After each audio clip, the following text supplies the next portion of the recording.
bermuara.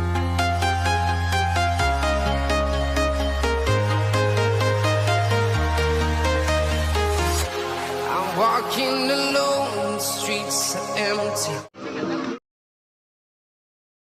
Assalamualaikum warahmatullahi wabarakatuh. Kita ketemu lagi di mata kuliah etika bisnis. Kali ini Pak Samsul akan membicarakan sejak review ya tentang etika.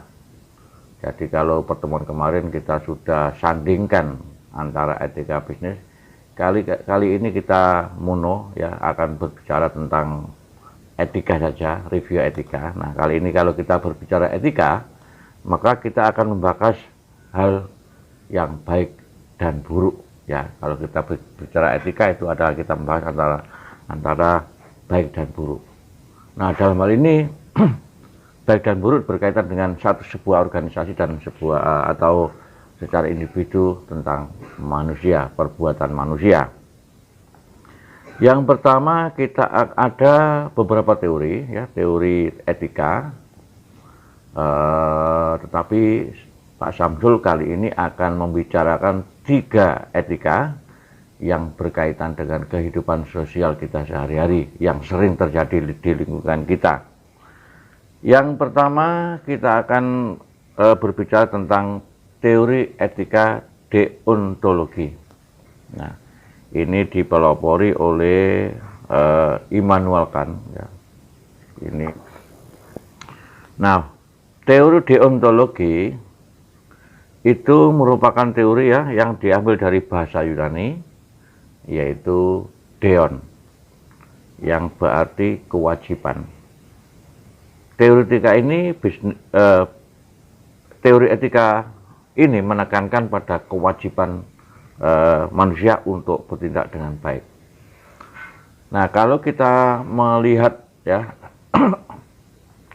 deon itu adalah dari kata kewajiban, maka berarti ini adalah sebuah teori yang mana ini teraspirasi oleh perintah agama. Jadi setiap manusia, baik individu maupun organisasi, itu harus melaksanakan karena perintah agama. Jadi hal ini memang kewajiban dan wajib dilakukan. Nah, kemudian yang kedua ada teori yang juga dalam kehidupan kita sehari-hari, yaitu teori virtus etik.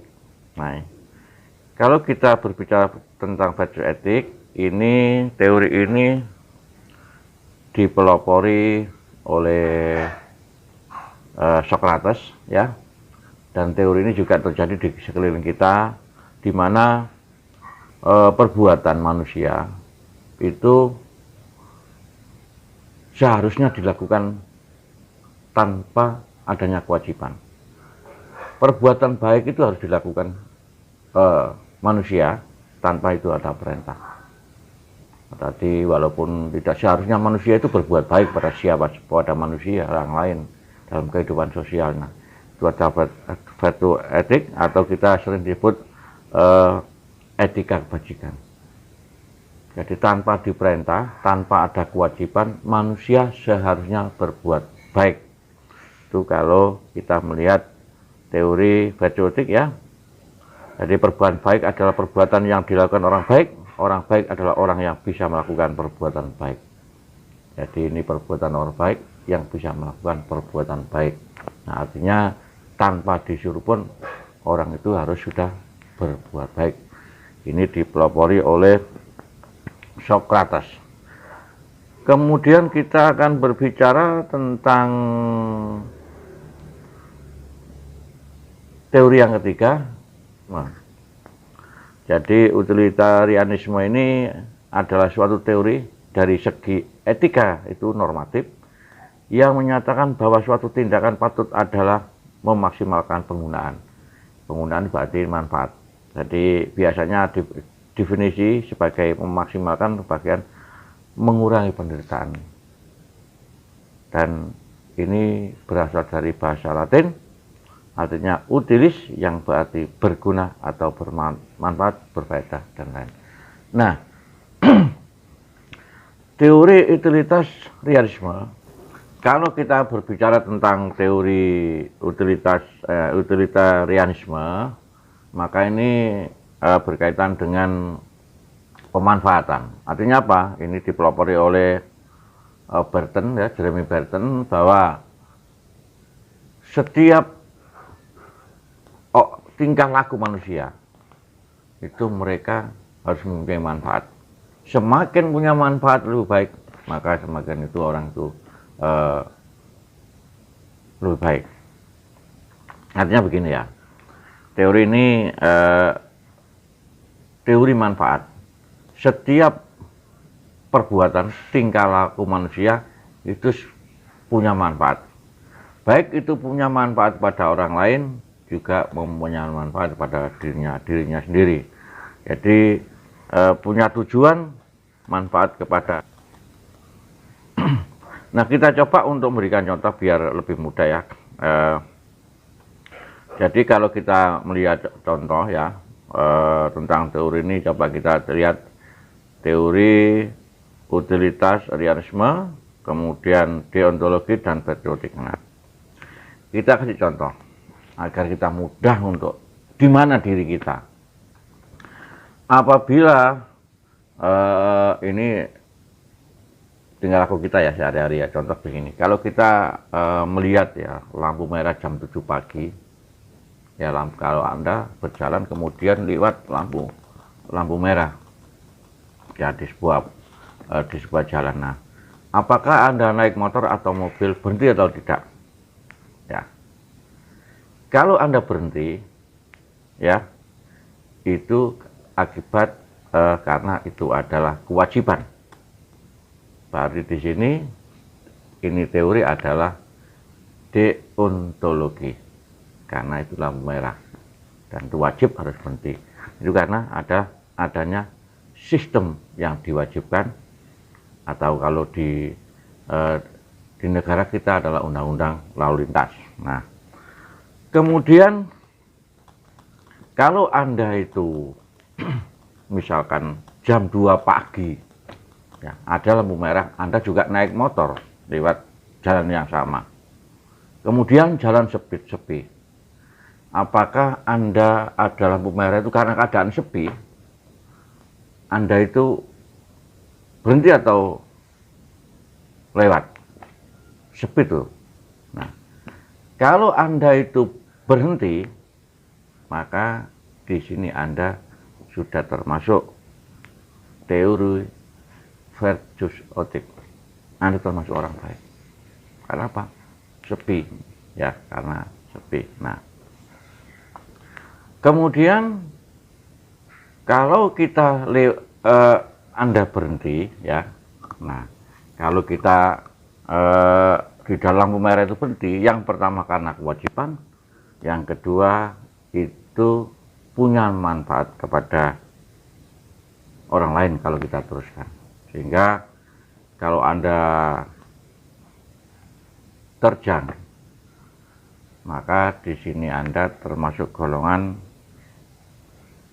teori utilitarianisme, karena Anda punya pikiran bahwa ini punya manfaat orang lain karena berhenti. Tetapi kalau Anda terjang di sini karena sepi, nah ini itulah Anda di situ. Oke, jadi begini saudara, ada mas ya. Nah, dari teori ini gini, kalau Anda misalkan lewat ya dalam keadaan sepi, kalau Anda itu berhenti lampu merah tadi, itu Anda termasuk virtus otik walaupun jam 2 pagi dalam keadaan sepi. Tetapi karena Anda melihat karena sepi, kemudian Anda terjang, di manakah Anda termasuk golongan utilitas realisme. Ya, karena apa? Karena sepi, Anda lewat saja. Nah, ini kan membahayakan, ya. Berarti Anda termasuk golongan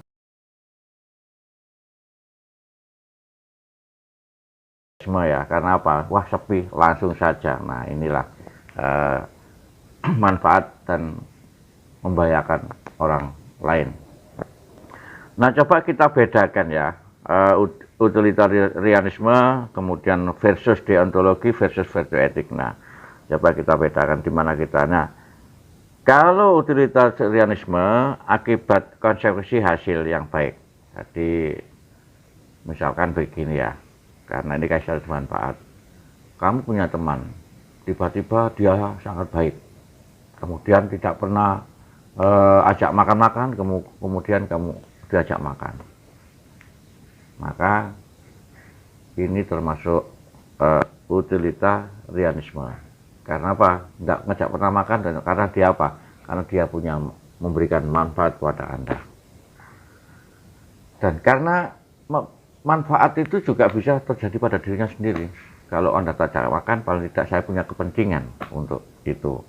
Jadi utilitarisme itu seperti ketika ada kita mencalonkan menjadi sesuatu bentuk organisasi ya, supaya kita jadi menjadi wakil lah, atau kita waktu kompetisi atau partai apa dan sebagainya. Nah, kita memberikan orang itu transport. Nah, itu termasuk utilitarianisme. Karena apa? Kita memberikan manfaat orang lain, tapi kita punya tujuan untuk diri kita. Kemudian kita utilitarisme juga harus membuat keputusan berdasarkan hasil yang diinginkan. Jadi kita punya keinginan. Ada keinginan itu dua macam. Kalau keinginannya itu karena keinginan memberikan manfaat pada orang lain, itu dengan tidak ada tujuan yang lain, itu tidak mungkin. Karena setiap kita mengeluarkan uang punya manfaat dan punya tujuan. Di sini ada disebut utilitarianisme. Hasil akhir tujuan menjustifikasi cara. Kemudian kalau deontologi adalah peraturan yang baik adanya kewajiban. Nah, ini karena kewajiban ada sistem, kalau dilanggar pasti kena sanksi ya. Deontologi ini adalah kewajiban yang ada diatur oleh sebuah aturan, jadi tidak boleh dilanggar. Apabila dilanggar pasti kena sanksi. Kalau di perintah agama itu adalah perintah dari Nabi atau dari kitab suci Al-Quran, kalau dilanggar kita sanksi. Nah, tetapi kalau di negara, hidup di negara ini, maka kita kena sanksi karena undang-undang. Ini deontologi dan wajib dilakukan. Kita harus berbuat berdasarkan aturan dalam kondisi apapun dan apapun akibatnya. Ini deontologi, tapi ini kita tidak melanggar.